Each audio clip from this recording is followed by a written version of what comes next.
really doesn't let up for several minutes at the start. Number 29 Squadron, the Typhoon Operational Conversion Unit at RAF Coventry in Lincolnshire, provides the display.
Engines, very much evident in the first few minutes of this very exciting display of an aeroplane that has always brought the RAF a great deal of capability, but now is doing even more so. Of course, this very much with the retirement next year of the Typhoon FGR4 in mind, because the Typhoon is having to take on a whole range of its air-to-surface capabilities.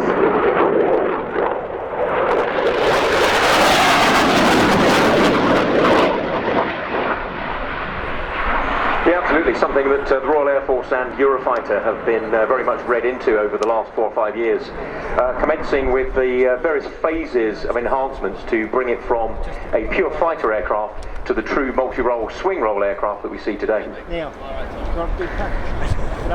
Project Centurion, developed by BAE Systems, the answer to that requirement.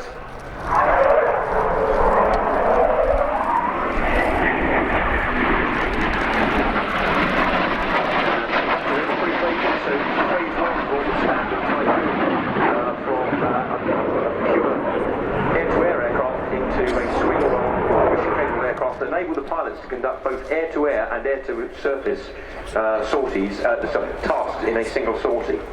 Most of the aircraft now are up to phase 2 with the integration of the Meteor beyond visual range, air-to-air and Storm Shadow standoff air-to-surface missiles. But phase 3, which is being trialled at the moment by 41 Squadron at RAF Coningsby, will be brought into service with the frontline squadrons later this year. The RAF was really instrumental in developing an operational air-to-ground capability with its Typhoons, and the results of those endeavours became clear over Libya when the aircraft made its combat debut in Operation Ellerby during 2011, flying 630 combat sorties out of the USS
service, the Tornado GR4 is at its absolute pinnacle of capability.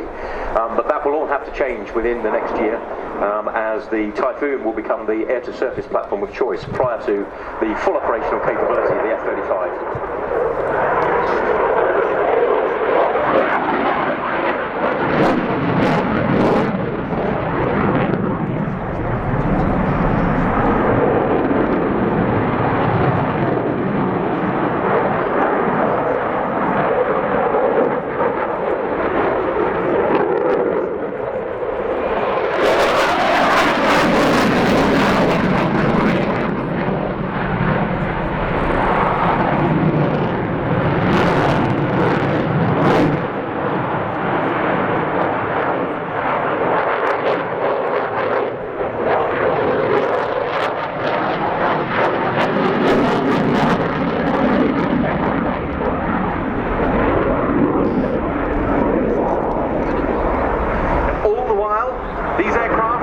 Service as part of Operation Shader, the UK element of the fight against the so-called Islamic State or Daesh in Iraq and Syria. Typhoons were deployed there in December 2015, and it's seen the operational debut of the so-called Tranche 2 Typhoons with Paveway 4 precision laser-guided bombs.